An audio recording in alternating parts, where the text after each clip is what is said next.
Halo sahabat Oto, selamat datang di channel Otomotif X.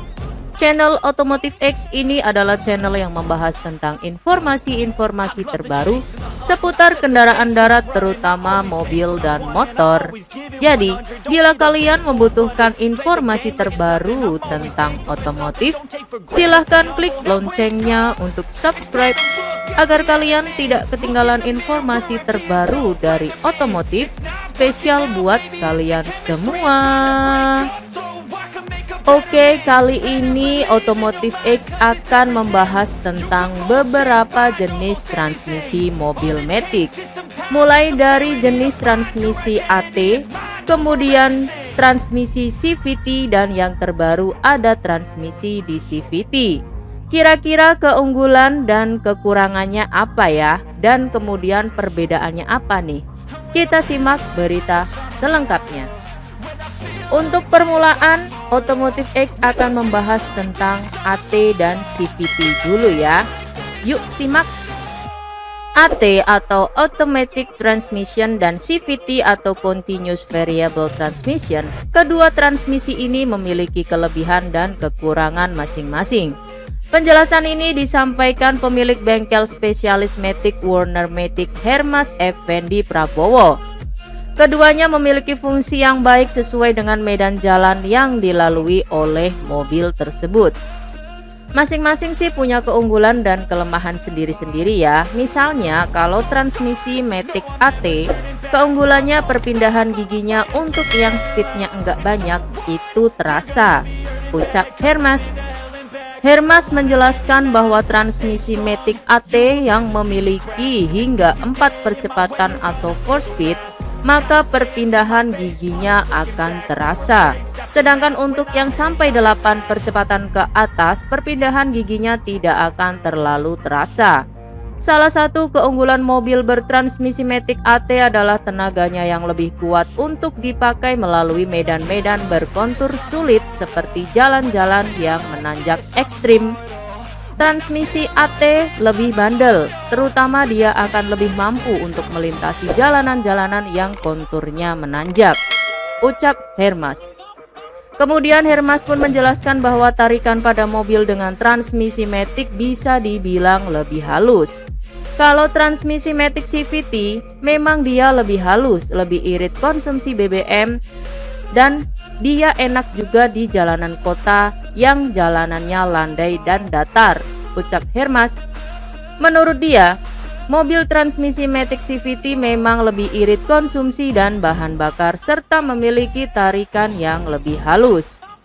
Hermas pun menjelaskan bahwa mobil dengan transmisi matic AT akan lebih enak jika dipakai untuk melintas di jalanan yang naik turun dan ekstrim.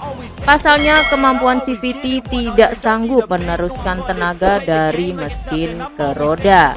Jadi kalau mau memilih untuk jenis transmisi, lihat dulu medan yang akan dilalui oleh kalian para pengendara.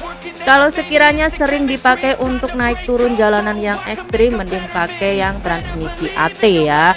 Tapi kalau yang sekitar pemukiman, perkotaan yang jalannya lurus-lurus saja, tidak ada beban, tidak ada tanjakan yang tajam gitu ya, bisa pakai transmisi yang CVT. Gimana nih menurut kalian?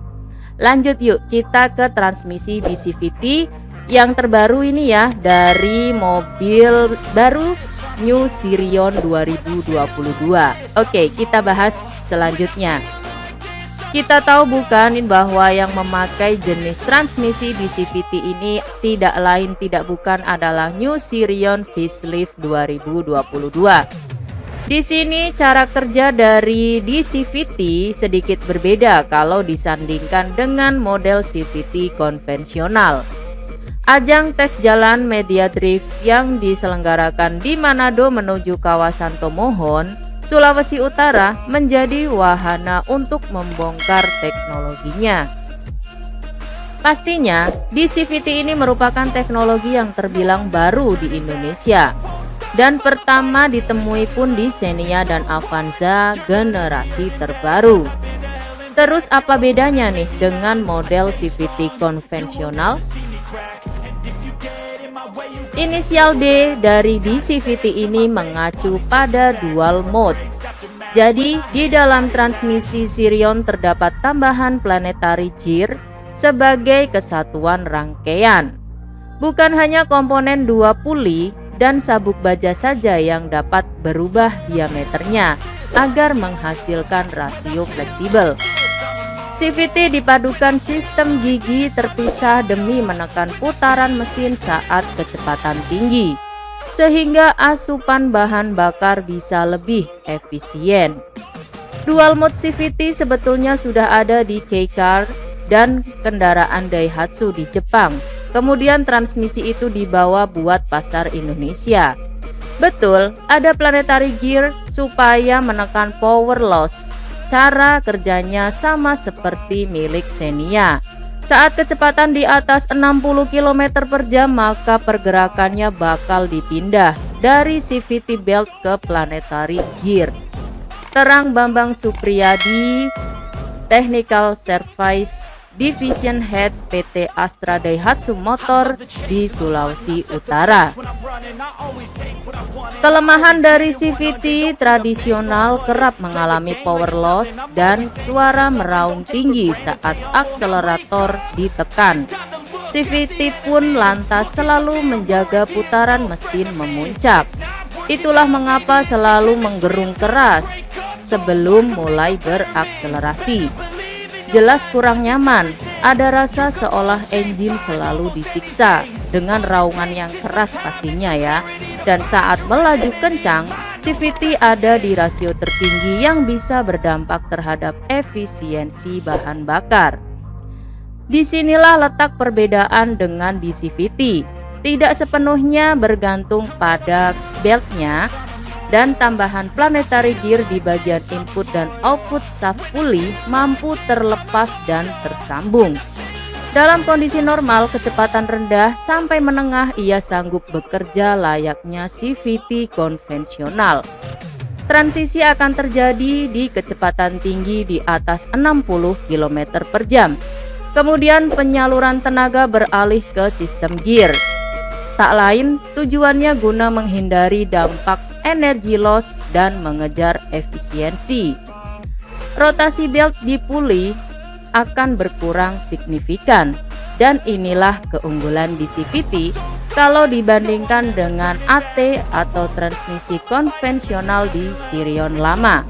Maka efisiensi BBM bisa naik sekitar 5%, imbuh Bambang. Nah, yang paling keren di sini adalah engine 1,3 liter plus di CVT-nya Sirion sanggup diajak mendaki area pegunungan Lokon, Sulawesi Utara, dan sanggup mengatur irama putaran mesin di atas 3000 rpm. Wow, mantap ya, dan dipastikan Anda ini tidak akan kehilangan torsi. Waduh. Jadi tingkatannya gini ya, kalau sistem transmisi AT itu cocoknya untuk di daerah yang menanjak gitu ya, yang jalanannya naik turun gitu dan tajam pastinya ya untuk turunannya. Kemudian kalau sistem CVT itu lebih ke yang lurus-lurus saja. Kalau dibawa untuk ke medan yang sedikit ekstrim, nanti suaranya akan menggerung keras pada kecepatan tinggi gitu ya, karena dipaksa. Dan kita kelihatannya tuh kayak aduh, dengernya itu kasihan banget nih mesin dipaksa untuk nanjak gitu ya. Nah, tapi untuk sistem di CVT ini adalah perbedaan dari keduanya ya, kayak penggabungan manfaat dari AT dan CVT, bener gak? Jadi pada saat kecepatan rendah, teknik di CVT ini aman-aman saja kayak CVT biasa. Tapi giliran udah naik atau pada saat nanjak gitu, di CVT ini akan berubah menjadi sistem gear gitu ya. Jadi lebih kuat untuk nanjak kayak pada sistem AT. Jadi ini modelnya lebih bagus ya, perbedaan dari ketiganya ini kayak gitu. Jadi untuk AT medan jalan naik turun, untuk CVT medan jalan lurus-lurus saja. Kalau di CVT medan jalan bebas, naik turun lurus bolehlah, hajar semua ya. Jadi gimana ini menurut kalian? Kalau ada tambahan informasi dan komentar positif silahkan tulis di kolom komentar ya. Dan jangan lupa untuk like dan subscribe agar Otomotif X bisa selalu upload video terbaru spesial buat kalian semua. Terima kasih sahabat Oto, see you the next video.